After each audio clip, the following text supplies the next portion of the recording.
Hey there, it's E Squared Photography. I'm Erin. And I'm Emily, and we are here to keep things simple and fun.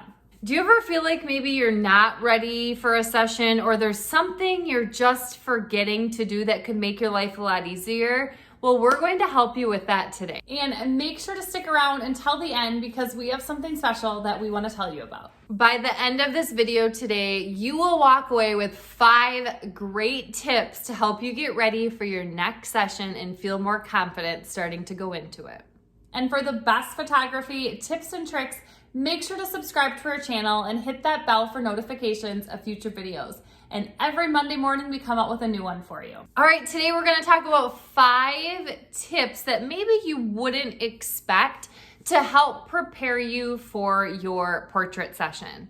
So tip number 1, Google the sunset time.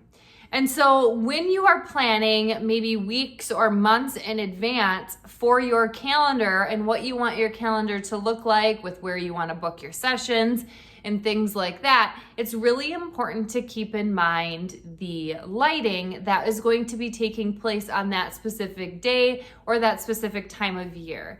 And so one tip that we can give you is to flat out Google sunset on October 15th. Boom, it gives it to you. And now schedule your time around the sunset.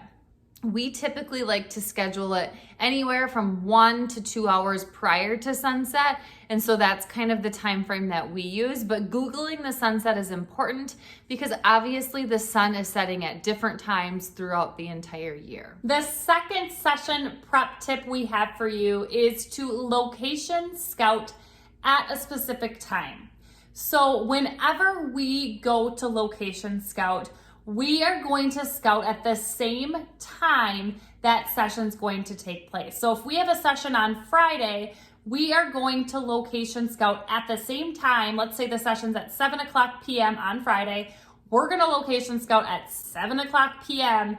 the week before, whenever we're going to location scout. If we're going to do it at the exact same time because then the light is exactly the same and we can feel very confident going into the session that we're going to get those beautiful images. Tip number 3 for you when preparing for a portrait session is use Google Calendar and add notes. So pull up Google Calendar on your laptop browser or even your phone and use that Google Calendar app. There's so much that you can have to offer. You can share it with your family members.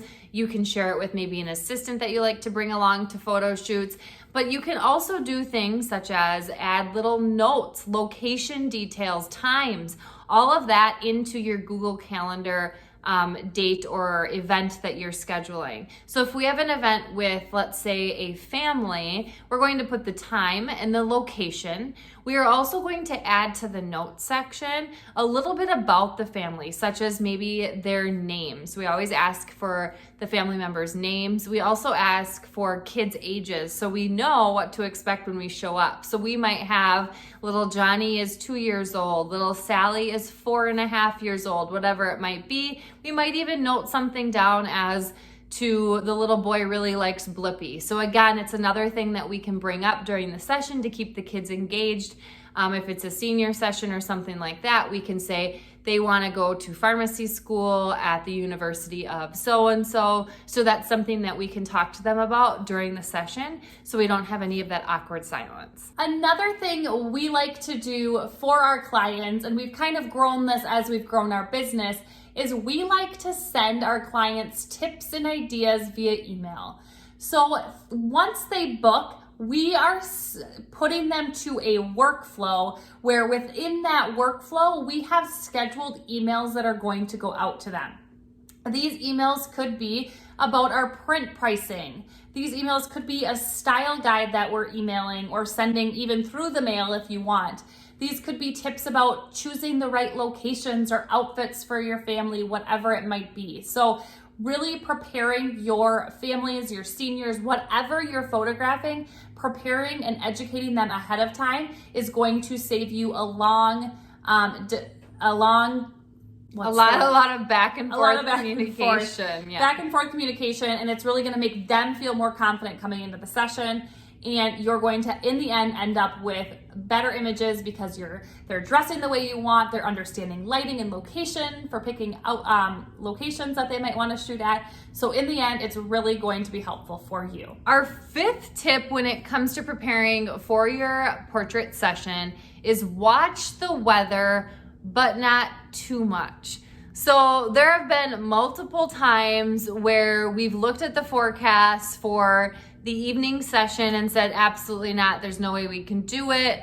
It's going to rain. And what do you know? It doesn't rain, and it leaves both of us frustrated, us and the clients. Now, one reason that we would really pay close attention to the weather is if we know that our clients are getting their hair or makeup professionally done. And so that's actually something that we ask them ahead of time, and it's for this purpose. Because if it does look like it's going to rain as it gets closer to the session, more specifically, if it looks like it's going to get rain as it gets closer to their hair or makeup appointment time, we might have to cancel, because it would be very unfortunate for them to spend all of the money and time to get their hair and makeup professionally done just to have their session canceled, and now they have to reschedule. So that's just kind of a tip. Obviously, you want to watch the weather. You don't want to watch it too much in certain situations, but something to think about. All right, just take a moment and comment below. Let us know something that you do to prep for sessions that maybe you do before every single session that has been extremely helpful for you. Okay, so a couple of bonus tips we have for you. The first one is to stalk their social media and find out what poses look most flattering. So sometimes, especially with our senior girls, we'll go onto their social media and we'll see how they're posing themselves, or if they have like a side that they're always shooting on, or if they like soft smiles or big smiles. So just trying to get that background knowledge and see what maybe we think looks good, or what they're thinking that they like about themselves, things like that can be helpful during the session. You want to make your clients feel comfortable, and that's just one way to get ahead of the game prior to the session starting. Another bonus tip that we have for you in thinking about prepping for a session is set a goal. Whether it might be a goal with some sort of setting on your camera, or a goal with the light that you're using, or maybe a new location, set a very small goal so you keep growing. And then another very obvious tip, but sometimes we get busy and we forget. So what we like to do with all of these tips is we like to have a checklist on our phone, so we make sure we check off everything we need to check off before a session. But this bonus tip is to make sure your battery's charged and you have your SD cards all ready to go, all of the props you need, all of that kind of stuff. Just double checking yourself is super important. So one thing that we commonly do is thankfully we have backup SD cards, but we will show up to a session, turn our camera on, and there's no SD card to be detected. And it's because we left it in our computer, we were editing, maybe things got busy, and we just flat out forgot to remove it and bring it along to the session. So again, having backup or remembering to bring those items is very important. We hope that this video was helpful for you in helping you feel more comfortable, giving you tips and tricks on how to better prepare for your next photo session.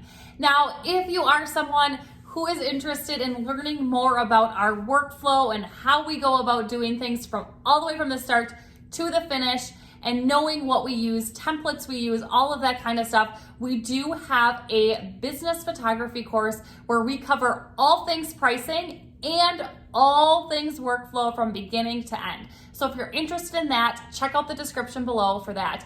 And for now, we do have a free download of a business checklist of everything we recommend that you do when first starting a photography business.